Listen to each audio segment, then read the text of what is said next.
Magandang araw, madlang people! For today's video ay mag-prepare tayo dahil pupunta tayo doon sa Ipunan National High School sa aming paaralan para sa aming Food Expo. Dahil ngayong buwan na ito ay fiesta ng aming barangay sa Barangay Ipunan, Cagayan de Oro City.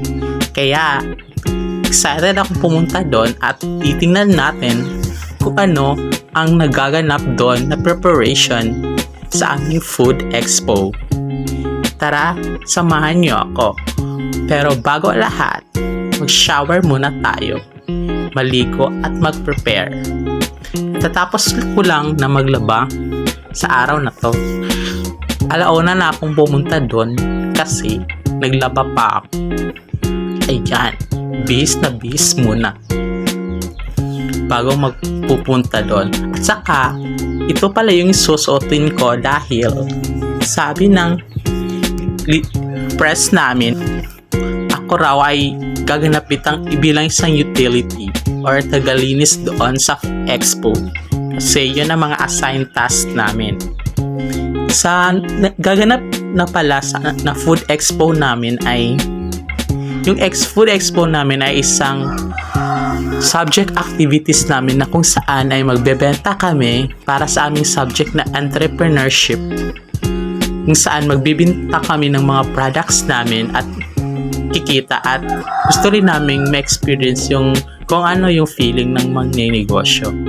Kaya yun, ginagrab namin yung opportunity na magbenta doon sa Food Expo ngayon. So ngayon, ito, pumunas-punas muna tayo bago tayo pupunta. At saka, ito, suot muna tayo ng sapatos bago tayo alis. Tagal naman maglihis ni bakla. Tatagalan niya pa. Yung bilis-bilis nga lang magbihis. So ayun na nga no, yung Food Expo namin ay subject namin sa aming entrepreneurship, sa aming grade 12 na subject. Kasi para turuan kami kung paano magnegosyo, kung paano magbenta. Kaya ayun. Alauna na ng hapon kami nakaalis. Bilisan mo naman dyan, Aklan. Tagal mong magbihis, tagal mong magsapatos.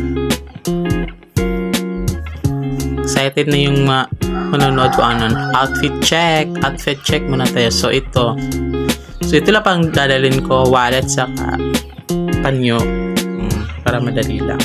So ayan, nakasakay na tayo. Ako lang mag-isa dito sa jeep. At saka malapit lang naman yung plaza sa bahay namin. Saka guys, ito na tayo guys. Gaganapin nga pala yung kuan dito sa plaza, sa Ipunan Plaza sa Cagayan. Malapit lang to sa amin.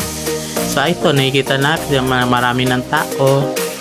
Ayan, marami na nagpa-practice. Ito lang nga pa lang yung booth namin sa aming Food Expo, yung mga grade 12 students. So yun, magaganda, di ba?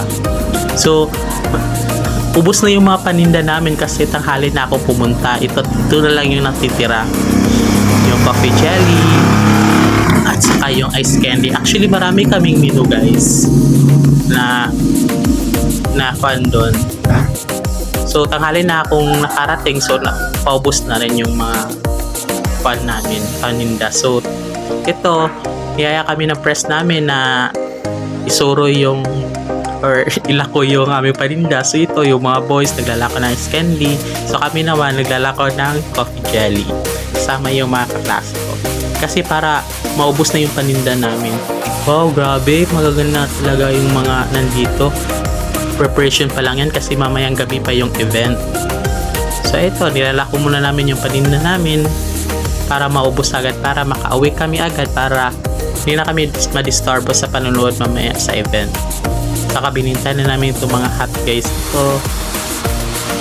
Kahit sino-sino na para maubos. So ito lang pala yung stage preparation pa lang para sa mamayang event. Ayan.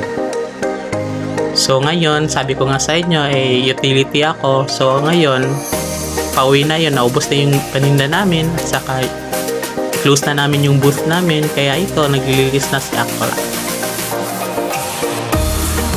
Hindi ako nakaabot doon sa opening kasi naglaba pa ako, wala na akong masusuot na damit. So ito lang muna yung ginawa ko. Ako na lang yung tagalinis pagkatapos.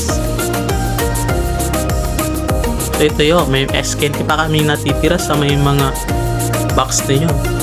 So ito, nag-enjoy muna kami habang pinahihintay yung event na mayang gabi. So, kwento-kwentuhan muna with the classmates.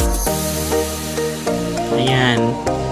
So, hanggang dito na lang guys at salamat sa inyong panonood kasi mamayang event na yan. Salamat!